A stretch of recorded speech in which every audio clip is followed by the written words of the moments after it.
El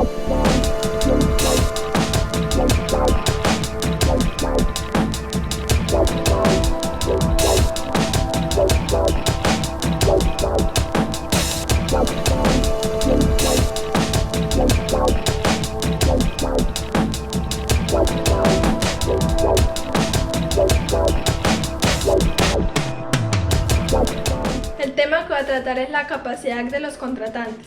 En un concepto general debe entenderse en materia de contratos toda actitud jurídica de una persona para contratar. Es capaz de contratar toda persona que la ley no la haya decretado incapaz. El derecho romano, la incapacidad podía depender en 5 causales: edad de los contratantes, afecciones o alteraciones de la ley, prodigalidad, el sexo, estado de esclavitud.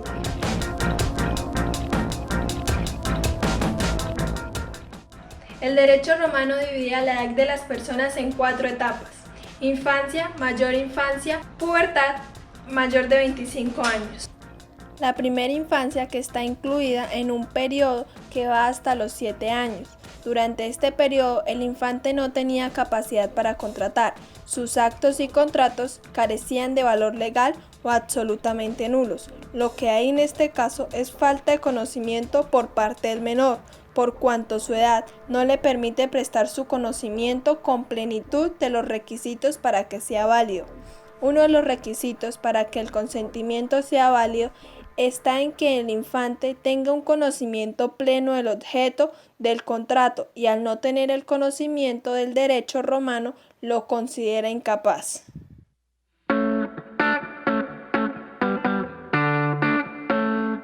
El derecho romano reconocía al menor cierto y determinado grado para contratar. Imperaba una regla en el cual el impúber en dicha edad era capaz de ejecutar actos o celebrar contratos, en cuanto hiciera su condición mejor, pero para hacer su condición peor se necesitaba la asistencia de un tutor en el acto de contrato, autoritas tutores. El impúber mayor infante podía contratar para hacerse acreedor, para obtener condonación o remisión de una deuda, o para adquirir dominio u otro derecho real sobre una cosa.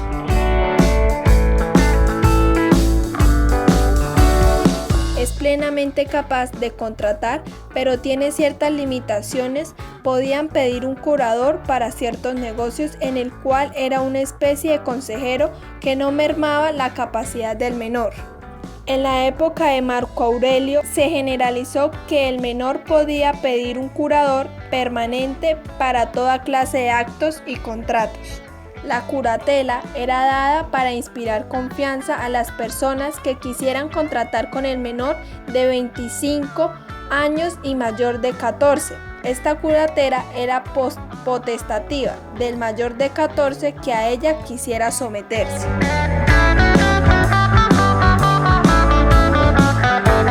El emperador, bajo ciertas constituciones imperiales, decretaron lo que se denominó Venia Aetatis, en virtud de este beneficio conferido a la edad de los 18 años para las mujeres y de 20 años para los hombres.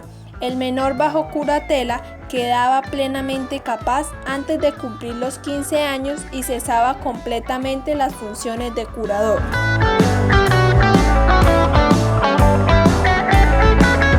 Llegado el hombre a los 25 años, adquiría de manera definitiva su plenitud capacidad para contratar sin someterse a curatela, si no era por otras causas distintas a la de la edad.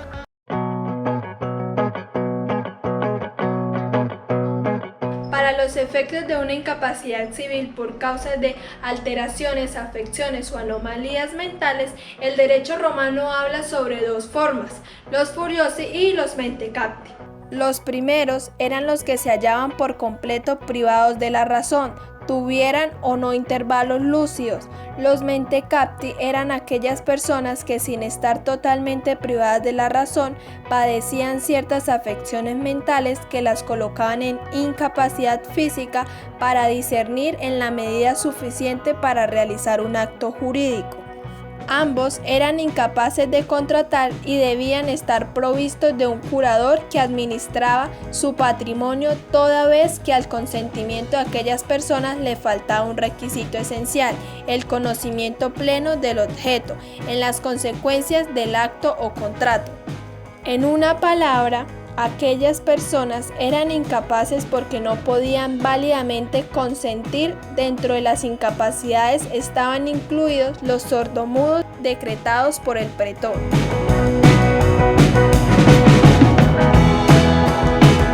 La persona que habitualmente disipaba el patrimonio era privada de la administración de este decreto judicial. Era sometida a interdicción en el manejo de sus bienes. Dicha incapacidad del pródigo o disipador no era absoluta, podía adquirir pero no enajenar, hacerse acreedor pero no obligarse.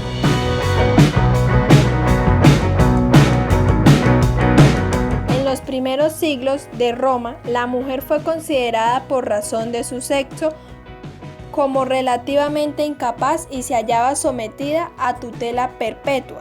Se creía en su inferioridad natural que la mujer para el ejercicio de los actos de la vida civil.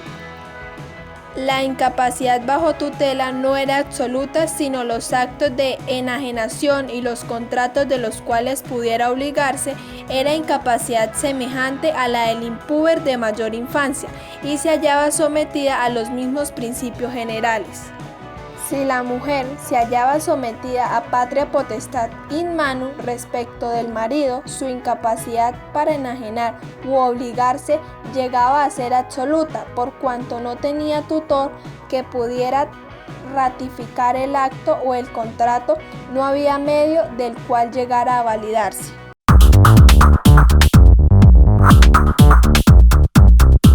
El esclavo no era considerado persona en derecho, no tenía capacidad para contratar, en casos excepcionales podía hacerlo, cuando el amo lo ponía al frente de una empresa o lo confiaba a la administración de un peculio. En el desarrollo de sus actividades, el esclavo era considerado como un instrumento de adquisición para el amo, pero no un medio de obligación. El amo podía adquirir por medio del esclavo.